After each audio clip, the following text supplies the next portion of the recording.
and who wants nice music, melodious music, rhythmic music, of course, he or she is always welcome here. Ito po ang Baguio Marching Band Concert 4, or the 4th Marching Band Concert in connection with the 97th Baguio Charter Anniversary with the theme, Solidarity Towards the Centenary. I'd like to introduce myself first, before anything else.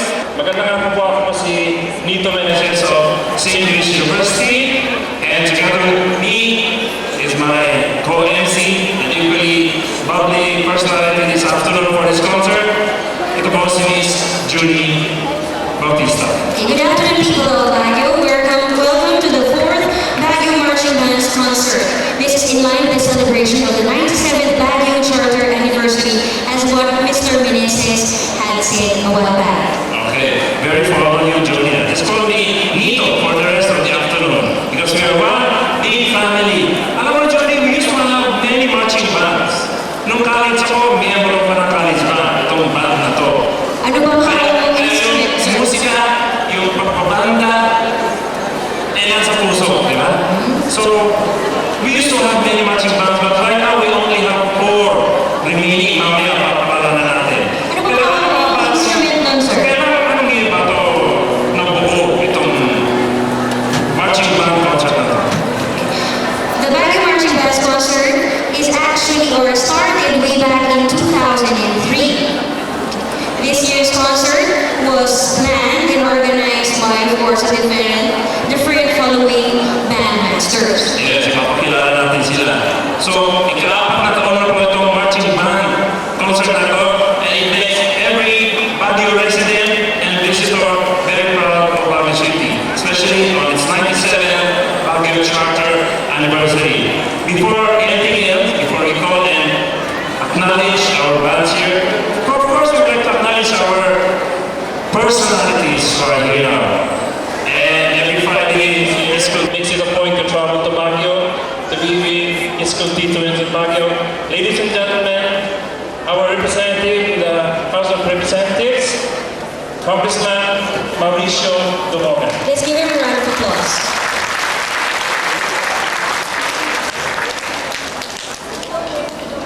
We also recognize the Honorable Acting City Mayor of Baguio City, Honorable Reynaldo A. Bautista Jr. Of course, we also have as one of our head organizers in this event at sa mga events pa ng Baguio Day celebration, hindi Baguio Month yan, is our city administrator, Attorney Peter Fianza. Afternoon, sir. Alam mo, tayo pala po dito, Johnny. So we make it a point that everybody enjoys. And every music lover, whatever school you belong to, is proud of this band concert. Ngayon, siguro palakpakan natin yung tawagan natin, mention, acknowledge, sino-sino ba ang mga marching bands na nandito ngayon? We have the 4 top marching bands in Baguio City. Please help me welcome the Philippine Military Academy Band under the baton of Master Sergeant Emmanuel De Jos. Over there. The next one is headed by its band master, Mr. Eduardo Palawan. Ladies and gentlemen, the Bayan City National High School.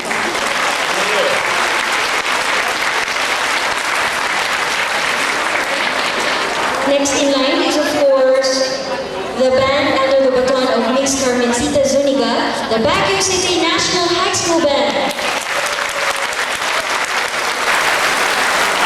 And finally, the host university putting up this event this afternoon is headed by its acting bandmaster, Mrs. Maribig Macadaeg. Ladies and gentlemen, the St. Louis University High School and College Band. Alam mo dito sa programa, and we sorely missed him because he's now on sick leave, and we hope that he's going to get well soon. Dean Macario Fronda, can we give him a big hand?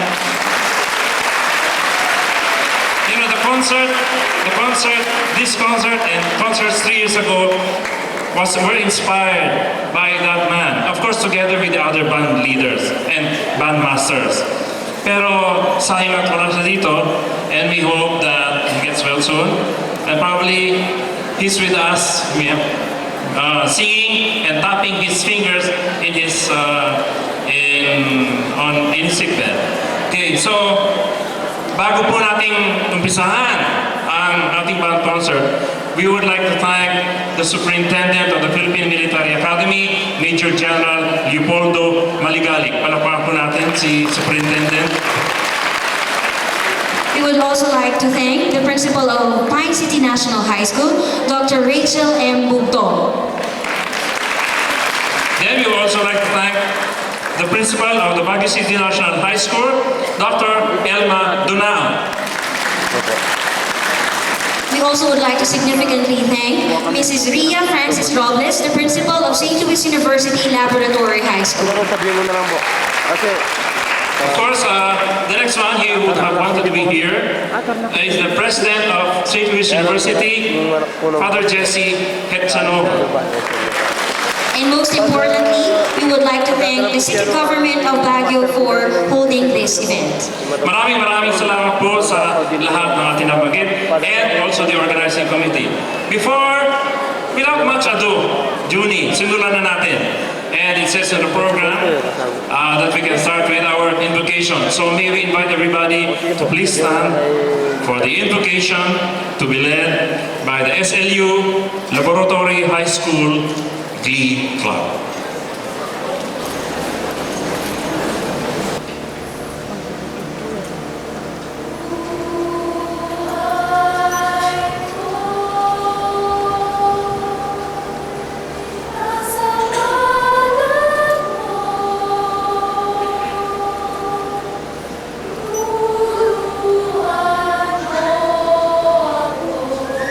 Manalig sa iyo.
composite playing to be conducted by Mrs. Marivic Macadae.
Rasa po, ito po tayo. So now we're listening next to the rendition of the Baguio hymn. It's also a composite playing, this time to be conducted by Mr. Eduardo Palaruan.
Thank you very much, ladies and gentlemen. We will listen to an inspiring message from our acting city mayor, the Honorable Reynaldo A. Bautista Jr.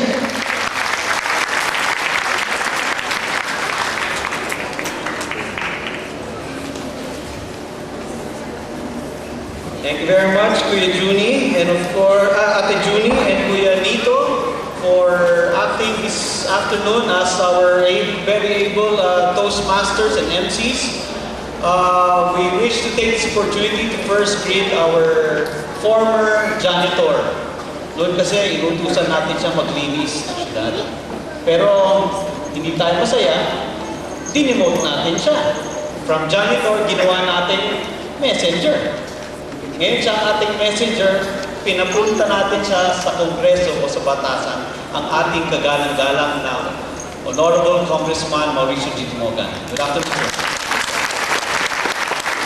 We are also fortunate to have with us our city administrator who planned all of this. We were hoping really we could get the attendance of more people the next time because this is something that really has to be played up in the city of Baguio. We do hope to have more of these in the coming years. as we celebrate as we go to the celebration of the centennial of the city. So, ako na bahala makikipag-usap sa ating City Administrator's Office para gumanda po ang ating attendance at saka publicity ng ating contest ngayong hapon.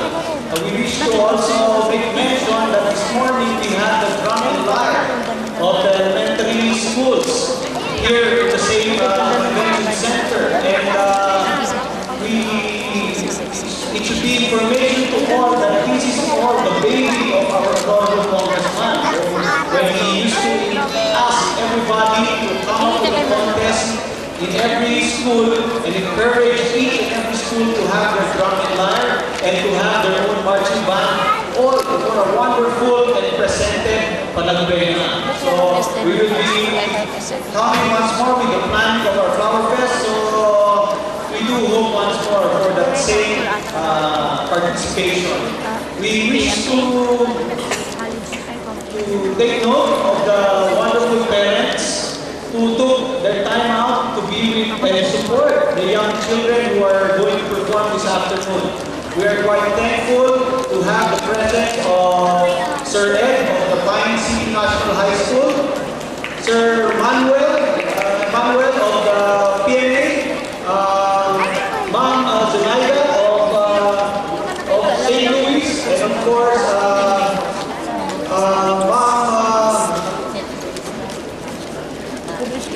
Ma'am Carmen of the City High, who I was with this morning.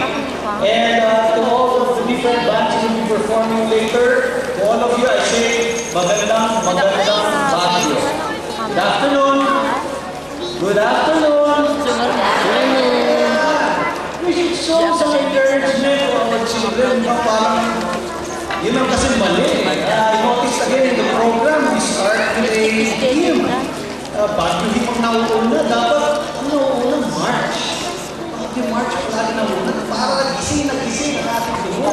Ang problema, hindi talaga inumpisa natin yun. Ang cruising yun eh. But anyway, that's probably the reason why I hope once more my city people in the office of the city administrator. Ilang beses ko na sinabi sa inyo na ang March ang palagi mauna, mahuhuli ang hymn. Okay? I like to read the story of Borges 5. Oh, ayan. Alam niyo ba Borges 5? Yan, hymn na naman. Hindi niyo nabutan Borges 5, no? Hindi? Mami niyo, tanongin niyo, alam nila to. Anyway, yung mga, sa mga hindi nakakala, Borges 5 has 5 young characters. Steve, Mark, Little John, Big Bird, and Jamie. Anyway, these young folk all joined together as one to save planet Earth from the Bosnian army. Ha? Ano pinagsasabi ni Mayor dyan? But anyway, like I said, you ask your parents, they'll know this story. But you know, it is important, I said, that they act as a team. They all have to move as one. They have what you call, when they say, let's bolt in, they form into a robot. And when they form into a robot, they save. To all our participants, St. Louis Band, the laboratory and the high school, our Pine City National High School, our City High, Baguio City National High School, and of course, our ever supportive PMA Band, who are always there whenever we need their help and participation. To all of the parents who are here, once more, I say, magandang Baguio, thank you and good afternoon. Maraming salamat po. Our young and energetic acting mayor of Baguio City. Ito pa ho ang manggigising sa ating lahat ngayong hapon, and we're very happy that of course he's here with us during this band concert.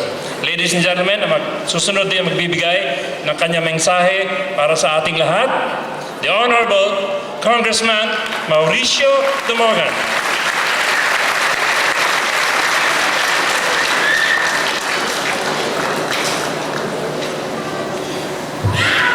Thank you very much, Nito, and of course, Julie, our Mayor Honorable Bautista, awanin the acting. Of course, the different bandmasters, PMA, ni Apo, the Jews, of course, the St. Louis High School and College combined, led of course by their bandmaster, the Baguio City National High School, the Pine City National High School, at mga iba pang participants in this afternoon's marching of the bands, to all of you guests and visitors, the city administrator, Attorney Fianza, people of Baguio, good afternoon. First of all, let me congratulate all of you for starting this program on time. Dapat yung sabihin natin na 3 o'clock, and you deserve that. Congratulations, our beloved participants in this afternoon's marching of the bands. Second, and more important, let me likewise join the city government and the people of Baguio in congratulating all the participants in this afternoon's marching of the band, showing your teamwork in unity. I hope that is not going to only stay in this hall, but it will bring the sound of music to all the people of Baguio, to challenge ourselves to work together as people of Baguio to address the different problems that our city is facing, because that is the key for our progress and development. And what you have done this afternoon is no question a big step and a big contribution to the attainment of the theme of this year's anniversary celebration of the city, leading to our centennial year in 2009.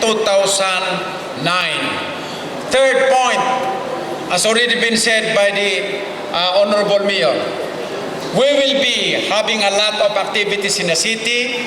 One of them will be Flower Festival 2007. We will start planning already as we have been doing in the past, except the last 2 years, for the activities for 2007 Flower Festival. And Dawi, you are showing your teamwork in cooperation, and this is of course subject to your confirmation.